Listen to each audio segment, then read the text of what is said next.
Hey guys, tonight we're looking at the reload pack from T3 Gear. I wanted to show you the strap length. Obviously I don't have a plate carrier on, but there is a lot of excess strap to be had if you need it. Going over a plate carrier, you absolutely will need it. But I wanted to kind of showcase before we got too far into this that there is a lot of extra room here. We'll get the bag on the table, but if you're not familiar, this is the T3 reload bag. I don't know why this corner's fighting me. There we go. It is a handy little assault pack. I don't want to say it's my favorite assault pack to date, but it is a neat one for sure. If you like bladders or large flat items aside from your plates. So we'll get on the table and take a closer look at it, but just kind of wanted to give you an idea of potential strap length, and I'll show you more on the table. All right, this should be a pretty simple video. There's not a lot to say about this thing, but I think what we can say about it is fairly important. Seen these things floating around on eBay for a while. Haven't really seen them too much in the used market, so I feel like this was one of those things that was purchased via contract and then didn't really go anywhere, and a bunch of them went into surplus hands. I think I got mine from Tactically Equipped is the Instagram page. He may be shutting down. I don't know if he has more of these, but I know they're on eBay. Legit Kit has them for usually pretty affordable prices. I think almost always sub 100, as low as 50, as high as 100. Just depends on what's going on and whether it's a bid or not bid. I know they're available in other colors. I think I've only seen them used market in Coyote.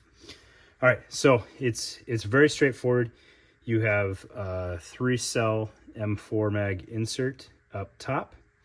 I've got 30 round PMags in here right now, and the bottom of the mag terminates down here. What's kind of interesting, and I didn't realize this until I had this in hand, is that this is a removable Velcro insert. So if you, and we'll double check this as we go. If you wanted to run 40 round mags, you just drop the insert a little bit. And you may need to buy a new shot cord, but that's not a huge deal if you wanted to run 40s in here, which gives you significantly more ammunition in your reload. You also have kind of a void down here if you wanted to throw some excess equipment in this front pocket. I don't necessarily know what would make sense in this void because it's going to be a little bit of a chore to get to, but you do have space down there. This pocket runs the full height of this front panel. While this is not a very large assault pack and definitely not gonna meet the needs of most of the line dudes out there, you can expand it pretty easily. So with this kind of 4-row footprint, it bodes really well for a lot of the 6-wide utility pouches that are out there. So like your larger Paraclete GP, I know that's a 7-column pouch, so it's not the best example. ATS had a pouch that would fit this really well, and there's a handful of others. I just don't know them off the top of my head.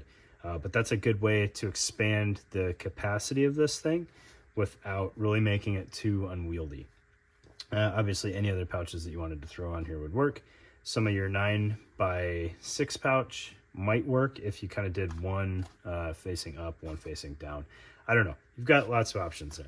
All right, you could just do something down here to kind of capitalize on this void without filling it. You just have a pouch resting there. Okay, looking at the back side of this thing first, or second, I guess now.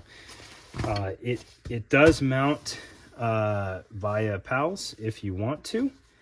It's going to use 4 columns of PALS webbing, which bodes really well for your sappy cut, or your really closely sappy cut plate bags.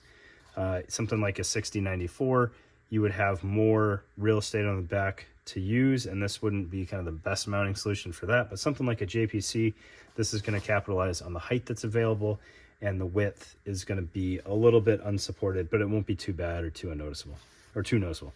And you could always please set up with some shot cord mounted on the plate carrier and around this pack if you really wanted to tidy it up. All right.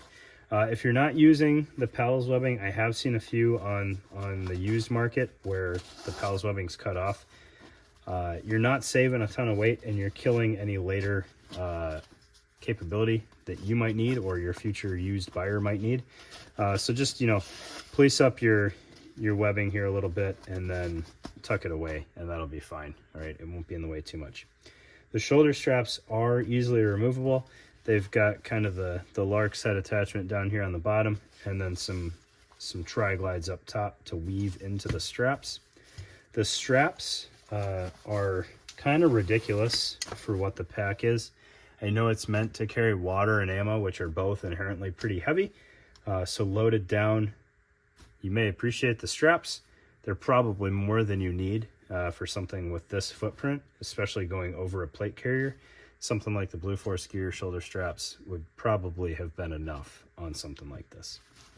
Those packs had significantly more capacity, and I never felt like the straps were inadequate on them. You do get a sternum strap, and then a pretty hardy amount of strap, as I showed in the intro. So there's room. I didn't mess with this at all since I took it off in the intro. There's room to expand these out even more. So you could be a pretty big dude rocking a loaded plate carrier. You could probably even run this over a hydration pouch already on your plate carrier and be just fine. If you don't want it, it comes off really cleanly for direct mounting. Choose your own adventure there. I think it makes a lot of sense in either capacity, depending on how you set this up. The straps are also pretty nice. If you are going to direct mount this, pilfer the straps and use them on something else. Like you could have a slightly less loaded down Alice pack running these straps and be pretty happy with your life. All right, looking at the rest of the back, there is a pass-through for the hydration bladder. We'll get to that in a minute when we look on the inside. Okay, flipping this over. Again, 3 30-round PMags. We'll get these out of the way. They obviously fit. Width isn't any concern. They fit really nicely. I don't know if you could push it to 3 308 mags, but if 308 is something that you're doing, you could absolutely pull this insert out, drop a double 308 in there, and you could run the 25-round 308 mags pretty easily. You could sink those in the pocket pretty far, so you have essentially just the Ranger plate exposed. That would work out pretty well. If you're running AK mags, you might be able to go 3 wide in here without too much drama, but that's up to you. All right. Looking at the insert here, you do have this little tab. I'm not quite sure why they gave you the pull tab there, but it does help for getting the insert out. The T3 gear inserts have historically been pretty nice. You can see they've got just kind of an open bottom in there with a little webbing tab, like so. There is not a ton of Velcro to sink this down further. You're looking at about 2 inches of Velcro, but it's going to be pretty tight once you mount it up and secure it on both sides. So you could ride that a little bit lower for your 40s, or you could get a deeper insert in there if you bought something aftermarket. If you were trying to use that void down in the bottom, that's kind of how you would get there. You pull just that front tab, hope that the back stays attached better, and you've got access down here. So something like a wind shirt balled up below your mags might make sense, or the extreme cold weather system wind shirt, level 4, I think that would probably fit in there without too much issue. Underneath your mags, VS17 panel, something like that would also fit down there just fine. Or you could always run a 4th mag down there. That's going to sit well below the bottom of your other mags and be just fine. You could probably even squeeze a 40 rounder sideways down there, which is kind of a lot of ammo hanging off the back of this thing. All right, we'll seal that up and look at the main compartment.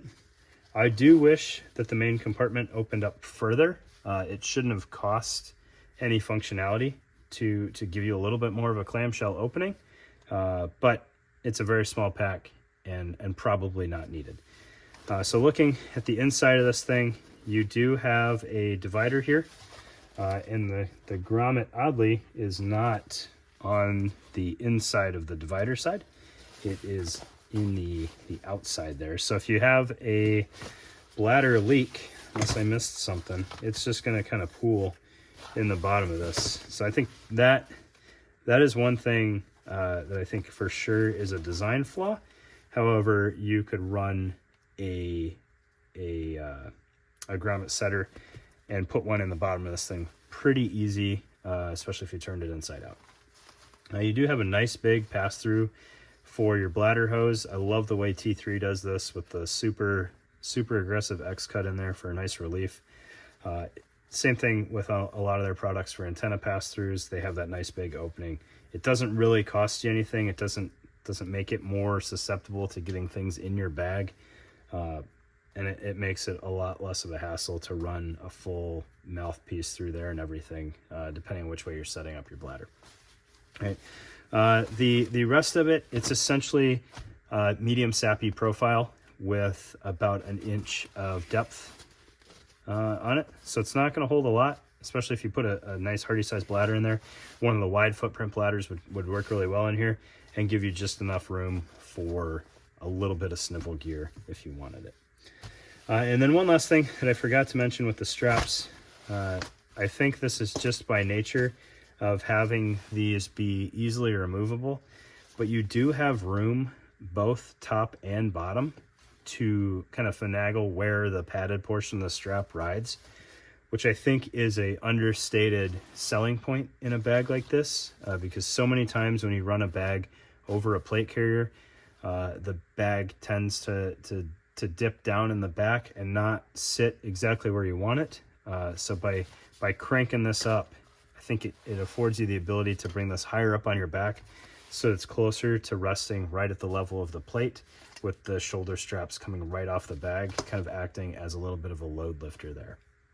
So I think that's a big selling point. And I don't know if it was intentional or not, but you can see you can butt this padded portion right up to the bag if you want to, especially if you're not using it with a plate carrier, or you can pay it out a little bit to keep the padding where you want it. So really cool bag. I think for 70 bucks, we'll say 70 average bucks, it's a pretty solid deal, especially if you're going to direct mount it and you pilfer those straps for something else. So thanks for your time, guys. Really appreciate it.